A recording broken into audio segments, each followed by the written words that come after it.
It is officially that time for our first preview slash prediction of the 2025 season, Lions Packers. So let's get right into it. So this video is likely going to be shorter than what we were doing last season. We'll just see how that goes. If you enjoy this, we'll keep it like this. But also, there should be some sort of like behind the enemy lines video coming out as well, depending on when you're seeing this video. It may already be out, so check that out for sure to get some insight. But I still have keys to go through, and I still got a score prediction. So we're going to dive right into this. Now, from an injury side, it's a little bit light. Nate Hobbs has been missing a ton of time, who would be their starting outside corner opposite of Keyshawn Nixon. And then on the flip side, Jaden Reed, who would be playing in the slot. And if he can't go, you wonder if Wicks would probably step into that role, would be my assumption. They do have Savion Williams, who they drafted this year out of TCU as well. So maybe they go that route with Matthew Golden, with Romeo Dubs. So right now, that's what we're looking at for the injury report. I would say those are the two significant ones. Outside of that, we don't have a ton of information. Micah Parsons, maybe on some sort of pitch count. I would assume if he is, he's out there for every single passing down possible. And then outside of that, maybe a little bit of a rotation. Maybe they get a little creative with him. But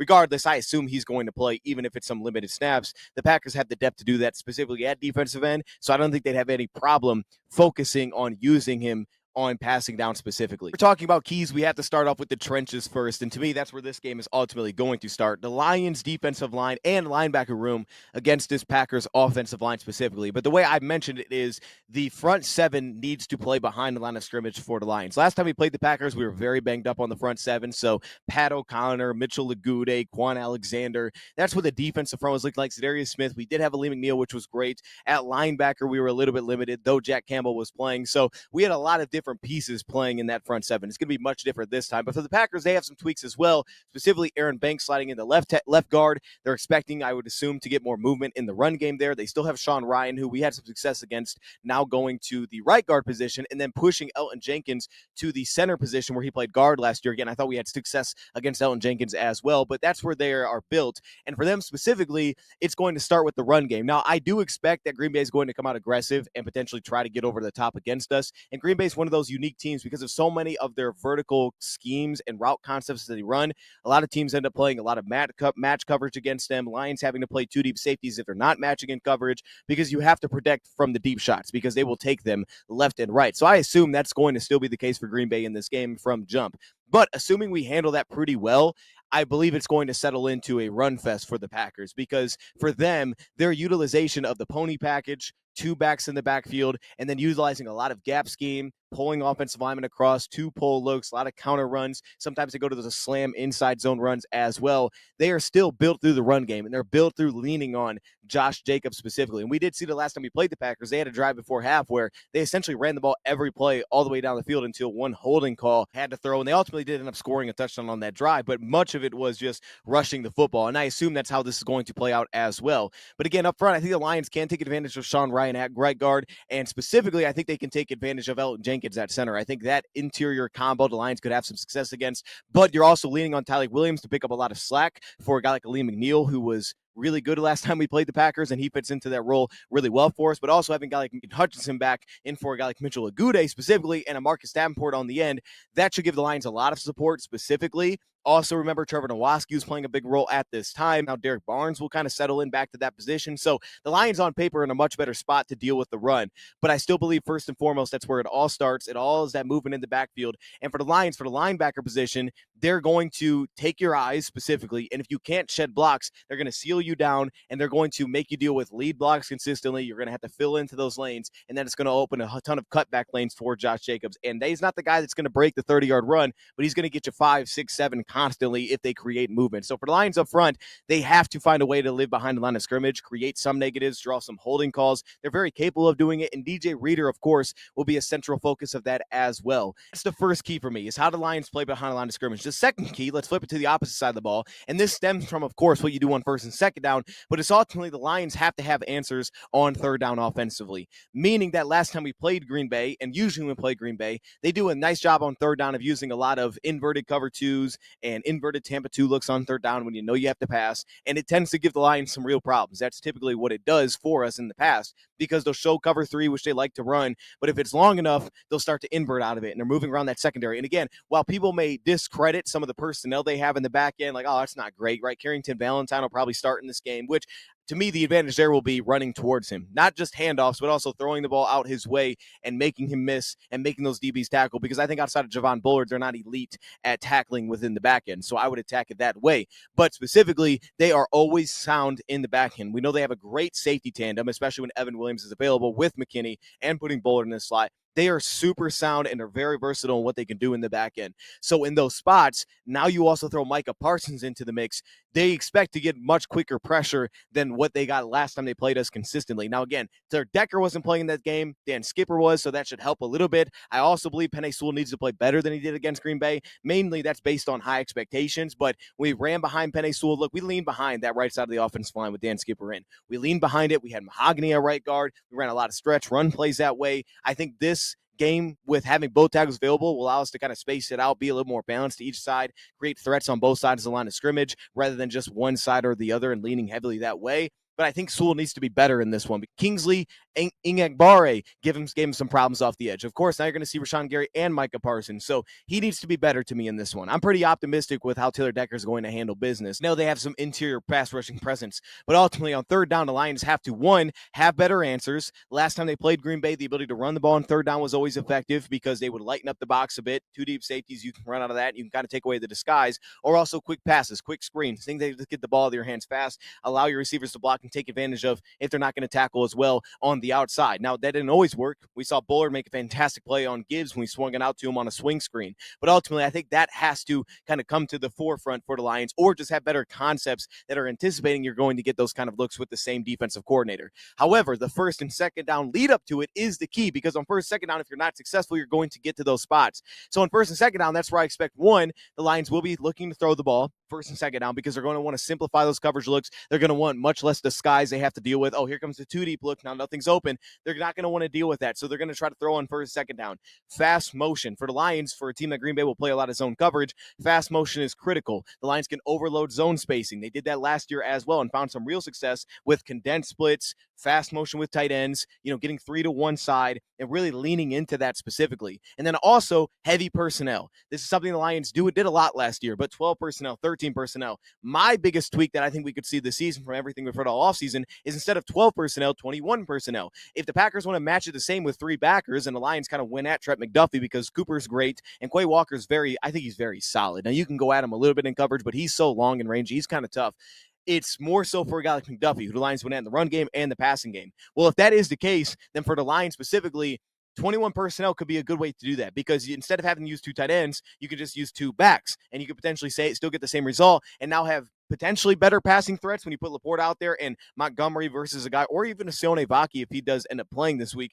Here's a good example of how the Lions win at their linebackers in this game with this heavy personnel, and I expect this to show up, especially if Micah's on the field. These double teams on Micah, the fast motion, the jet motions across with tight ends to clear out these linebackers, clear out the edge rushers, and just get out, work that stretch run, create movement one-on-one, and not allow these linebackers to avoid on some of the gap scheme. Brock Wright, for example. So for me, the Lions on first, second down, I expect that to be the passing, quick passing, 3-step drops, overloading zones, getting the ball out of their hands, and if you're going to take the shots, take them there when you get things simplified. One thing the Lions, and it was so underrated last time they played Green Bay, they did so well with, is finding matchups on early downs against some of that cover 3 match coverage, taking advantage of those looks, heavy personnel to put backers out there on receivers, spreading it out with the fast motion, and getting beautiful matchups that they constantly couldn't connect on because they had pressure in their face. So again, another matchup, running backs in pass pro. David Montgomery, Jahmyr Gibbs, whoever's in there, they have to be better because Green Bay will heat you up, and I believe they will this year as well on second down and medium, whatever first down if it's a few yards on the run, because they don't want to allow the Lions to get those shot plays by getting into more of a base coverage defensively. So they're going to heat us up while being able to play a little bit more simplified in the back end. So you have to be sound in pass pro from the back, specifically when they outnumber or they go right up the A-gaps. That's kind of my assumption there, specifically what the Lions need to handle. But because of that reason, the Lions were able to find some beautiful matchups, get linebackers on St. Brown. They get tight ends on linebackers, safeties on St. Brown in the slot, and they do it by alignment, right? They can get a tight end out wide, so now the outside corner picks up the one. Now he's the one. Okay, well, now who's covering the slot? Well, if that's St. Brown, either it's a safety or a backer, right? He's getting under 2. So all of a sudden, you get a lot better matchups. And the Lions were able to create those this past year. They just weren't able to take advantage of them. We saw J-Mo on a deep in-breaker where the play kind of extended a little bit. Goff was able to find him because of a really good pocket, and he found that match coverage beater, hit a big chunk over the middle of the field. But again, it was the matchup they were able able to create field. I believe they were able to get Javon Bullard matched up one-on-one there. So that's what it's going to stem from for the Lions to be able to stay on the field. Now, of course, they're going to have to be able to run the football. And we go to this next point, and it's attack the linebackers of Green Bay. We just talked about it, Trent McDuffie, the heavy personnel usage. So it's pass protection, it's the run scheme. One thing that I would keep an eye on, too, is with two backs, the Lions flashed it last year, utilizing your two backs to be a threat in the sense that this is going to be eye candy for you. Jahmyr Gibbs is eye candy. We have to move around this defense, minimize some of this blitzing ability, maybe some RPO looks that we started to kind of introduce this year, where it's like, hey, if you're going to show blitz, great. It's first and second down, you're going to blitz. We're going to throw an RPO bubble. We're going to flip it out to the running back that just ran the jet. I'm going to fake handoff and just throw it out that way. We have to have that little counter, I think, to deal with them being aggressive in those first and second down spots.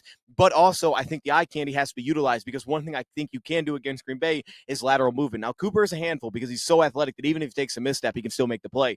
But ultimately, I think lateral movement, grabbing eyes, grabbing attention is going to be a must for the Lions. Attacking linebackers specifically, getting up to linebackers. Again, they did a lot of stretch runs this past year, and I think the Lions will believe that on paper they can create movement, they can get downhill, they can maul these interior defensive linemen. It's going to allow them opportunities to get up to the second level, and they have to be able to go at those linebackers and connect with them, maybe traps and whams. That way you can connect a little bit cleaner and get up there a lot faster to that spot, as guys like Carl Brooks try to get upfield. Colby Wooden or even Devontae Wyatt are trying to get upfield. Key that I have, first and second down, simplified. Again, we just kind of talked about this, but offensively, this is where you take advantage. This is where you have to be money. This is where you have to be efficient, because third and long consistently is always a problem, but it will definitely be a problem now once you start throwing Micah into that equation. But it's also another reason to run the ball on third down, because if Micah's going to be out there, then throw the ball, run the ball on third down. If it's third and four, if you can get to at least manageable and you know you can go for it on fourth down, then you can run it on those spots. And we saw the Lions last year, they went single back on a 3rd and 5 and went weak side outside zone. Now they end up losing 3 yards because they blew the block up front, and Frank Ragnow had some rough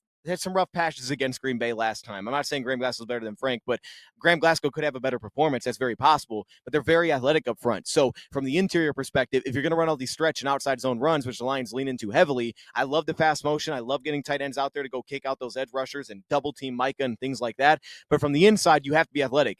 And I think Tate's flexibility this year could allow the Lions to really lean to running away from Tate, allowing him to be the reach block, allowing him to cut guys off. They could really lean into that, right, and get behind Christian Mahogany, who can climb well. They should be able to lean into that guard athleticism specifically, and Graham Glasgow is going to be a key to that, to not allowing guys like Wyatt to just get upfield, or Colby Wooden to get upfield and blow everything up in the backfield. The next key that we have is handle the shots of Green Bay. Now, the interesting element here is Lions last year were very willing to just be aggressive and blitz. That may change when you're a little bit healthier on the front. You have Hutch and you have Davenport. Like things may change. You may pull back a little bit. But ultimately, I expect early and often they're going to be trying to press the ball downfield. And typically, this is just what Green Bay does anyway. Combinations are very vertical heavy. As I said, defensively, you typically have to deal with that. Like, here's a vertical seam, right? And here comes Christian Watson screaming down the middle of the field. And now with Matthew Golden, I expect that's not going to change very much. Okay, here's a vertical threat again. They have a lot of vertical threats tied into their offense, deep over routes with an in breaker behind it, right? They do a lot of that. And a lot of those times, they're going to try to press it, even on third and medium. They may run a deep over route for 30 yards and try to take that shot one-on-one. And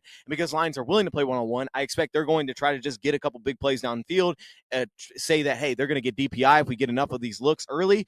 I expect that to be the case. So one, either continue to blitz like they did, because I thought it was effective. Obviously, you're stressing your back end there, but I don't think there's anything wrong with that. Blitzing, getting the ball out faster, and trusting your guys in the back end, because I tend to have a lot of trust of those guys in the back end. But regardless of how you do it, or if you play back, be more conservative, try to keep two deep safeties in those spots, that's obviously going to come back to, can you play the run and can you stop the run? Lions were not consistently able to do that without sending extra bodies. If you can do that, great. That makes it a little bit easier, but I don't know the Lions will be able to consistently do that. If they can, then all of a sudden maybe you help yourself out there. But regardless, that's going to be a key, is you have to limit those shots. And one thing that I would keep an eye on, if the Lions do blitz, go at Josh Jacobs. I didn't think he was great in pass pro last time we played him. All right, I don't know what his grades are, how many pressures he's allowed, but man, I thought we gave him a handful last time. Go at him. Make him pick you up in pass pro. We got the linebackers to blitz. Jack Campbell, Duracell, but specifically Barnes. Give him looks. Make him pick somebody up in pass pro. I want to see the Lions make him pick somebody up in pass pro. And again, I think we can beat some of these linemen up front. I think we can get on Rasheed Walker's hip for sure with Marcus Davenport. Like, we can have success there. Zach Tom against Hutch. Obviously, I love that matchup. I just want to see Hutch play again. Ultimately, across the board there, make Josh Jacobs pick you up. To that, too, which I think is interesting, is the Packers utilize a lot of tight ends in their run game as well. So similar to us in the heavy personnel, they're going to utilize the Tucker Crafts, and they're going to get heavy with their personnel, too, and they're going to lean on those guys to be able to create movement. Luke Musgrave, right? They're going to try to create movement with those guys. So the backers, this is back to the front seven thing. It's not just about the front, it's about the backers, too. Trevor Nowaski last time, it'll be Derek Barnes this time. Sometimes your defense fence. Like, you have to be able to deal with those tight ends, because they do so much behind those guys, right? They ask those guys, a lot of them, and the Lions should be able to blow that up. Or left runs, right? Get behind Taylor Decker a little bit, lean on him a bit in this game. I would like to see the Lions do that. Now, they could potentially try to go behind Tate, but I think you got both sides athleticism. If they're going to do all those stretch runs, I would be more willing to be flexible on both sides, use that eye candy, and allow that to make play action effective. Because against this team, the Lions heavily lean into play action. You have to make it really effective, especially when they go Tampa 2. It's got to be very effective. It's got to hold eyes. We had a big shot to JMO because we held eyes just for a second, right? But these backers are rangy. So if you're not holding them, you are going to be in a tough spot to find shots over the middle of the field. Running game has to be impactful. Play action has to be very impactful. And then, of course, off of that's going to be checkdowns to the back a lot, because the more times they bail that middle linebacker screaming over the middle and you release the tight end and press that vertically, the more often then you have to utilize the check down to the running back just to get what you can. And Goff will do that. But it's also, again, to me, the element of using two backs more often, where you can get those backers underneath, heavy personnel, split back looks, right? You can go split back from under center, whatever that is, and utilize guys like Gibbs on wheels, make them chase him. Even Edger and Cooper, I want him to try to chase Gibbs because I believe you can attack that. Make those guys chasing coverage one-on-one in red zone spots when you're expecting to get goal line. Make those guys chase. A player that I think is going to stand out offensively today or in this game, I think Tesla, of course, could be interesting.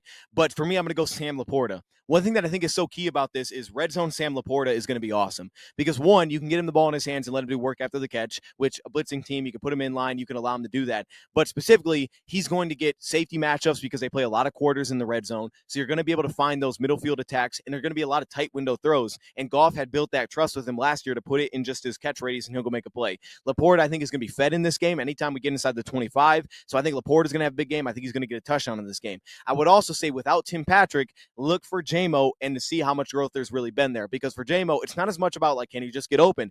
He has to be on the same page with Goff, because you're going to get disguised looks. You're going to get confusion in the back end. Whether it's that or it's a check at the line, he and Goff have to be much cleaner on the same page. Like there was an example last time we played this team. We went back shoulder one-on-one. JMO didn't seem to even know that it was coming his direction, and Goff's pass wasn't amazing, but it was like it didn't seem like we were on the same page at all. Zone windows, sitting down in zone windows, adapting to the coverage because it's not what we expected here. Those kind of things have to be on point. Laporta is going to be the guy that's going to open up middle of the field. He's going to eat over the middle of the field. The Lions are going to try to feed that heavy with their in breakers. They're going to try to snap those off in front of these safeties over and over and over. I completely believe that.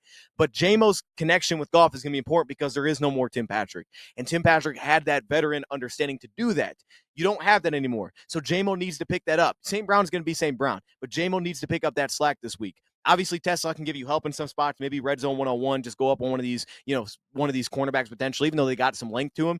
But ultimately, JMO has to be on point with Goff, and I think that's one of the more underrated elements is that chemistry needs to be on point, and they got to play really smart together. They have to get to that point now where this is the year we start to see, like, okay, these guys are kind of like Goff and St. Brown. They know where each other are going to be. Goff's finding zone windows like crazy. I need JMO to show that kind of same ability, and I think he's very capable of it. He's grown so much that he can have that kind of connection with Goff where they're on the same page. That being said, going over to my prediction for this game, I said 23-14 on the roundtable. Tweak it a touch, but I do think it's still going to be low scoring. I think defenses are still going to rule the day specifically, and I think offenses are going to be a little bit slower out of the gate. Lions have been. Maybe early we get some early scoring, right? We get some shot attempts from Green Bay, but as soon as the Lions handle that, I think both teams are going to try to run the football. I think the game's going to fly by once we get rolling here and outside of commercials. So because of that reason, I'm going to say Lions 23, Packers 17. I think a touch lower scoring. I had 23-14 originally, but I'm going to give the Packers 17. Maybe that first drive they get a shot, they'll get a PI or something that puts them in field goal range,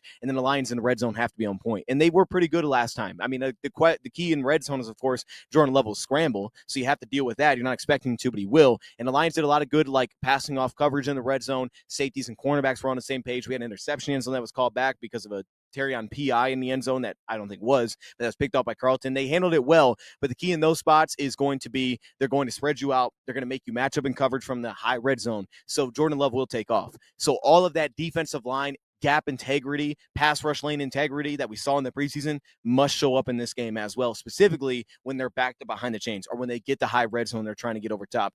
That's where that's going to become crucial, right? His legs to me are more threatening than a check down is to a guy like Josh Jacobs, because if he can take off, that means there's a lot of room, and that's a problem. So that being said, 23-17 is my score prediction. Let me know your thoughts in the comments below. Thank you, Rob, for watching, and I'm out.